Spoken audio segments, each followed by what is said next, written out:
चुनाव से जुड़ी जानकारी। आज मध्य प्रदेश में चुनावी दंगल होगा क्योंकि प्रधानमंत्री नरेंद्र मोदी मौजूद रहेंगे, जनसभा को संबोधित करते हुए नजर आएंगे। दौरे से जुड़ी हर एक अपडेट आपको देंगे। इजरायल हमास जंग 1 महीने से ज्यादा हो चुका है, 33वां दिन हो चुका है। इस बीच क्या कुछ है जंग को लेकर अपडेट विस्तार से आपके सामने रखेंगे। तो वही कांग्रेस की दूसरी भारत जोड़ो यात्रा की शुरुआत होने जा रही है। इस बीच इस यात्रा से जुड़ी हर एक जानकारी आप सभी को बताएंगे। तो चलिए बिना किसी देरी की शुरुआत करते हैं इस वक्त की बड़ी खबर के साथ, क्योंकि खबर महत्वपूर्ण है। दिल्ली के अंदर आपको AQI से जुड़ी बड़ी जानकारी दे दे। एयर क्वालिटी इंडेक्स एक बार फिर दिल्ली में खराब रहा। दिल्ली NCR वालों की जो टेंशन है वह इस वक्त प्रदूषण बढ़ा रहा है, क्योंकि जो हवा है वह 400 के पार ही है। अभी भी जब हम एयर क्वालिटी इंडेक्स की बात कर रहे हैं तो पराली जो जलाने की समस्या है उसका समाधान नहीं हो रहा। जब हम पराली की बात कर रहे हैं तो इसका समाधान दिल्ली में जरूरी नहीं है, क्योंकि दिल्ली में तो पराली जलाने के 0 मामले सामने आए। लेकिन जब हम बात कर रहे हैं पड़ोसी राज्यों में, पंजाब वे राज्य रहा जहां पर सबसे ज्यादा पराली जलाने के मामले जो है वह सामने आते हैं। हरियाणा भी उन राज्यों में से है। साथ ही मध्य प्रदेश के अंदर भी पराली जलाने की समस्या जो है इस साल देखने को मिली। और साथ ही साथ अगर हम राजस्थान जैसे राज्यों की बात करें, उत्तर प्रदेश जैसे राज्यों की बात करें, इन सभी राज्यों के अंदर पराली जलाने की समस्या आज भी है। तो इसी खबर पर और अधिक जानकारी के साथ हमारे सहयोगी संदीप गोयल हमारे साथ जुड़ चुके हैं। संदीप, खबर पर क्या कुछ अपडेट आपकी तरफ से, क्योंकि एक तरफ दिल्ली का प्रदूषण तो वहीं दूसरी तरफ पड़ोसी राज्यों के अंदर जलती पराली एक बड़ी समस्या। बिल्कुल पलक, देखिए जिस तरह से पिछले महीनों में जो है किसानों ने अपने गेहूं को काटा और उसके बाद जो बचा हुआ अवशेष था उसको आग लगाने का काम जो है किसान की ओर से किया जाता है। हालांकि बार बार यही उनको समझाया जाता है कि जो आप पॉल्यूशन आप फैला रहे हैं उसका कहीं ना कहीं दिल्ली NCR के लोगों को या कहीं कि हरियाणा के खुद जो है 7 जिले इससे प्रभावित हो रहे हैं, लेकिन उसके बावजूद स्थिति सुधरने का अभी नाम नहीं ले रहे। यूपी हो चाहे हरियाणा, पंजाब, राजस्थान, इन तमाम राज्यों में इस तरह की स्थिति देखने को मिल रही है।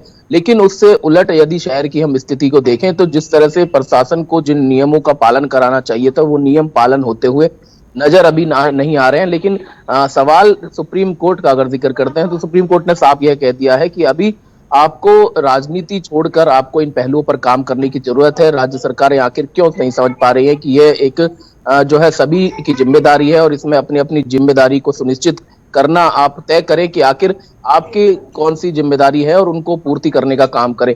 लेकिन स्थिति और ज्यादा खतरनाक आज सुबह जो है होती हुई नजर आई जब AQI लेवल 900 को पार कर गया।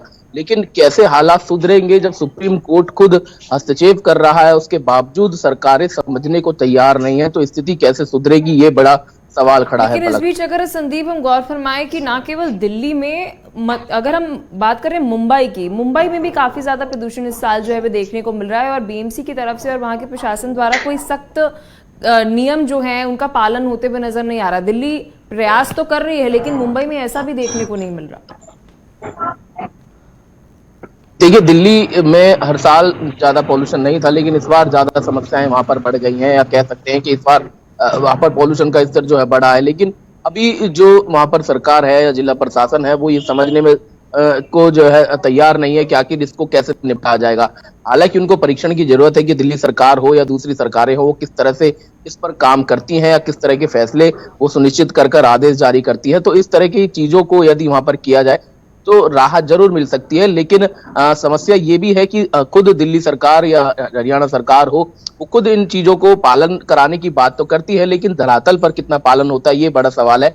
क्योंकि नियम बहुत सारे लागू कर दिए गए, ग्रेड 4 लागू कर दिया गया, लेकिन धरातल पर वो चीजें नजर नहीं आ रही है। निर्माण कार्य अभी भी, मैं अगर दिल्ली NCR की बात करूं तो फरीदाबाद हो, गुरुग्राम हो या अन्य क्षेत्रों वहां पर अभी भी जारी है। जो भट्टियां हैं या फिर कहें कि जो बड़े कारखाने हैं वो अभी भी पॉल्यूशन उड़ाते हुए नजर आ रहे हैं। डीजल जिस तरह से बैन किया गया था, लेकिन दुख के चोरी रात को बहुत सारी ऐसी कंपनियां हैं जो चलाने का काम करती हैं। तो बहुत सारी समस्याएं हैं जो जिन अधिकारियों की, जिन कमेटियों को नियुक्त किया जाता है उनको पर कार्रवाई करने के लिए वो अभी जो है जनता को नजर नहीं आ रहा है। पॉलिसीज बनाई गई हैं दिल्ली सरकार की तरफ से और दिल्ली NCR की इस वक्त आप बात कर रहे हैं, तो क्या धरातल पर अभी भी इन्हें इम्प्लीमेंट नहीं किया जा रहा है, लागू नहीं किया जा रहा, वहां पर अभाव देखने को मिल रहा है? बिल्कुल, बिल्कुल। देखिए, अगर मैं अभी फरीदाबाद में हम इस समय मौजूद हैं, फरीदाबाद का अगर मैं ज़िक्र करूँ तो यहाँ पर ग्रेड 4 तो लागू कर दिया गया, लेकिन हालात सुधरने का नाम नहीं ले रहे हैं। और सबसे बड़ा पलक में एक चीज़ और यहाँ पर अगर मैं जो है इंक्लूड जी। करूँ तो देखिए यहाँ पर किस तरह से प्रशासन जो है लोगों को बेवकूफ़ बनाने का काम करता है, क्योंकि जहाँ पर 6 पॉइंट ऐसे जो है फरीदाबाद में बनाए गए हैं, जहाँ से AQI लेवल जो है मापा जाता है, जो कि 6 ऐसे पॉइंट है। लेकिन सबसे बड़ी बात ये कि उन AQI को बढ़ने से रोकने का काम कैसे करती है प्रशासन की टीम, क्योंकि जहां पर AQI लेवल मापने के जो यंत्र लगे हुए हैं उसके चारों तरफ ही जल का छिड़काव किया जाता है या वहां पर पानी का छिड़काव करके उस AQI को कंट्रोल किया जाता है। तो समझ सकते हैं कि AQI लेवल जो है स्क्रीन पर ना ज्यादा दिख सके। हालांकि दूसरे क्षेत्र भी हैं जहां पर जल का छिड़काव नहीं किया जाता, पानी वहां पर सड़कों पर इसी तरह से धूल उड़ती रहती है, पॉल्यूशन बहुत ज्यादा है, लेकिन उस AQI को बढ़ने, उसकी संख्या ना बढ़े, इसके लिए उन क्षेत्रों के आसपास ही पानी का छिड़काव किया जाता है। समझ रहे हैं कि किस तरह से अपने आप को बचाने का प्रयास यहाँ पर प्रशासन करता है। बिल्कुल, बहुत बहुत शुक्रिया संदीप इस पूरे मुद्दे पर विस्तार से रोशनी डालने के लिए और ग्रास रूट से जुड़ी हर एक जानकारी देने के लिए। चले खबरों में आगे बढ़ते हैं। इस बीच आपको चुनाव से जुड़ी भी बड़ी अपडेट दे देते हैं, क्योंकि आज मध्य प्रदेश के चुनावी दंगल में मैदान में उतर चुके हैं प्रधानमंत्री नरेंद्र मोदी। बड़ी जानकारी आपको दे दें, क्योंकि मुरैना के अंदर आपको बता दें रैलियों को संबोधित करते हुए नजर आएंगे। आज 3 रैलियों को प्रधानमंत्री नरेंद्र मोदी संबोधन करेंगे और बता दें कि दमोह और गुना के अंदर, मुरैना के अंदर आज प्रधानमंत्री नरेंद्र मोदी 3 रैलियों को संबोधित करेंगे। तो इस वक्त की बड़ी जानकारी आपको दे रहे हैं, दमोह, गुना और मुरैना में रैली को संबोधित करेंगे। तो इसी खबर पर और अधिक जानकारी के साथ हमारे सहयोगी सुभाष श्रीवास्तव हमारे साथ सीधा जुड़ चुके हैं मध्य प्रदेश से। क्या कुछ अपडेट है सुभाष आपकी तरफ से, क्योंकि जैसे जैसे चुनाव नजदीक आ रहे हैं वैसे वैसे हम देख रहे हैं कि चुनावी मैदान में अब बड़े चेहरे जो है वे उतरते हुए नजर आ रहे हैं। प्रधानमंत्री नरेंद्र मोदी के दौरे से जुड़ी क्या कुछ अपडेट?